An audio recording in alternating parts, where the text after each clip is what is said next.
It's an industry that I love. I'm very passionate about it. I really, and I'm someone that likes to have young people involved and positive people, those that get out and fly the flag for our industry. A lot of young trainers that are out there doing so well, young drivers and people that are just passionate about it and looking at, and quite open to new ideas. Try something new. If it doesn't work, it doesn't work, but at least you've tried. And you know, to move the breeding industry forward as well.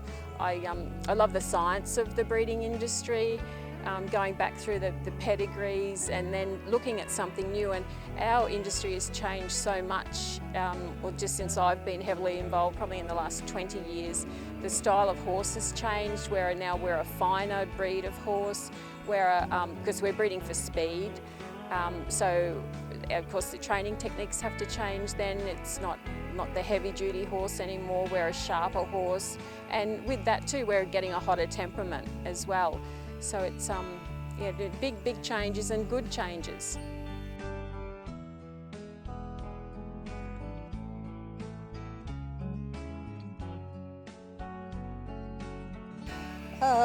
Well, we owned several stallions that were leased out around here. So then we decided, oh well, we'll start up and just do it small. And I think we bought 2 stallions, and then it gradually crept up till we had 3 here. And then our broodmare band sort of went from 20 to 120. So we were back where we started from.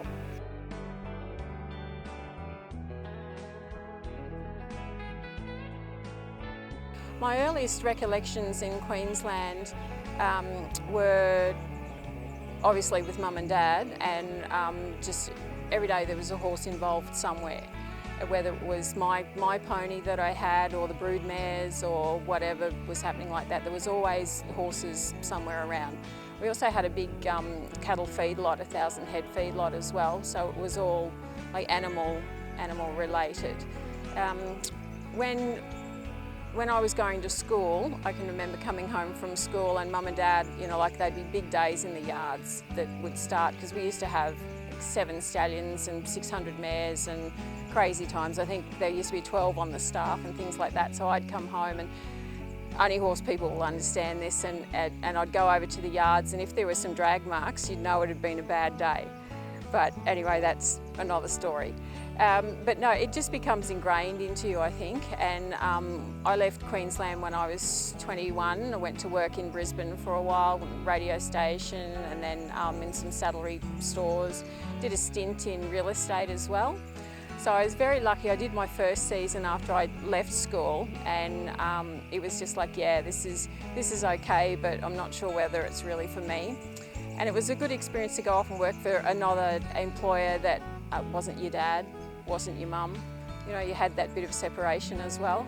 So it was really good. And then I was living in Brisbane at the time, and we'd sold our property, Success Stud at Oakey. We'd been there for 22 years, I guess.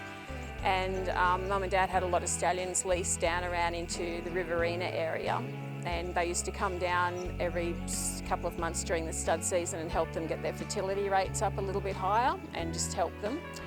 So I was living in Brisbane, and you know, just things, I was a bit homesick and a bit over the city life, and I spoke to Dad one day on the phone. He goes, righto, you better come home, Jack, and get these yearlings ready to go to sale. So that's what happened. I lobbed down here. Mum and Dad were perched up here on 50 acres. I think they had 1 stallion at that stage, 27 mares, and yeah, just got rolling from there.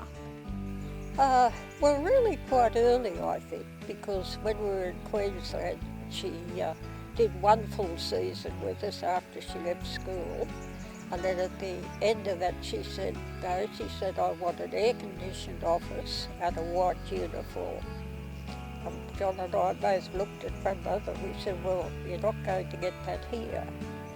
So she went and worked for a radio station in Toowoomba.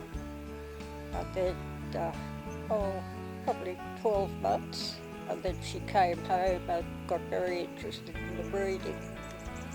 And then when we came down here, she moved down too and got a little bit keener, so kept going.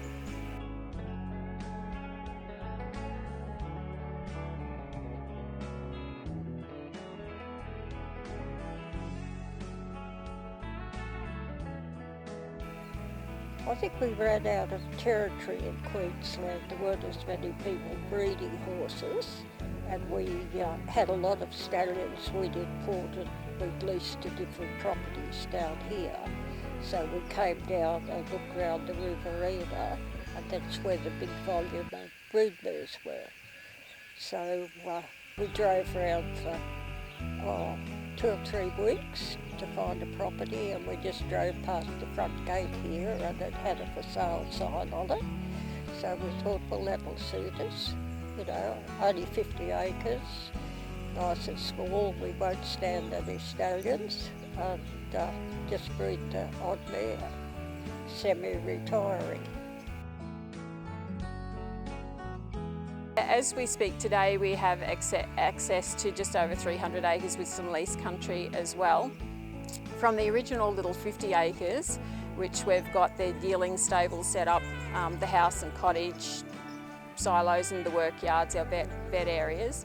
And then we purchased 100 acres next door, and we had leased another 100 acres down on the creek flats. And then last year, 3 years ago now, time gets away, we brought 40 acres across the road with another house and some stables and yards over there.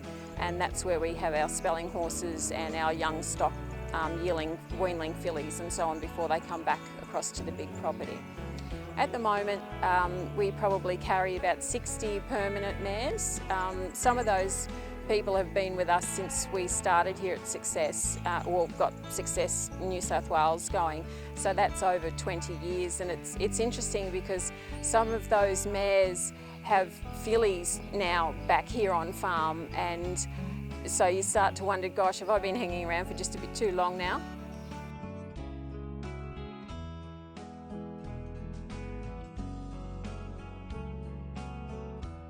Very fortunate to have my mentor being 2 people, my dad, John Gibson, and my mum, Mary. Without them, Success would never have arisen. My dad was a really good horseman, attention to detail, which my mum, Mary, is still exactly the same as that today. I don't get away with skipping any corners at all, let me tell you. So my dad imported a lot of stallions from the States. I think the last count up we did was 73 or something like that, different stallions. And he helped a lot of people in a lot of different ways, not only through the horse industry. He's instilled in me a work ethic, attention to detail, the love of horses as well. He was very passionate about it, very passionate about helping people, young people as well. He loved to help a young person. If someone came and asked him some questions, some breeding questions, something like that, he would always give them the time of day. He loved a joke, he loved a good time, and he was a wicked sense of humour, I think I would say. But totally everything that is here today is because of John and Mary Gibson. Greg, I have a 5-year plan every day, I think, and it keeps changing sometimes. No, I want to keep breeding, maybe not to the extent and the numbers that we have now. I'd like to just keep improving it, and Success is no doubt we're here to stay, and we'll keep going, and just maybe not in such bigger numbers, more keeping with the quality and so on, and just keep while we enjoy it, we'll keep going for sure. And every morning we wake up and you come out and you see those beautiful foals in the paddock, and you see the healthy horses, and it's and the season that we've had this year, it's amazing. So when you love it, and hopefully I'd like to think that we're pretty good at it, you keep going.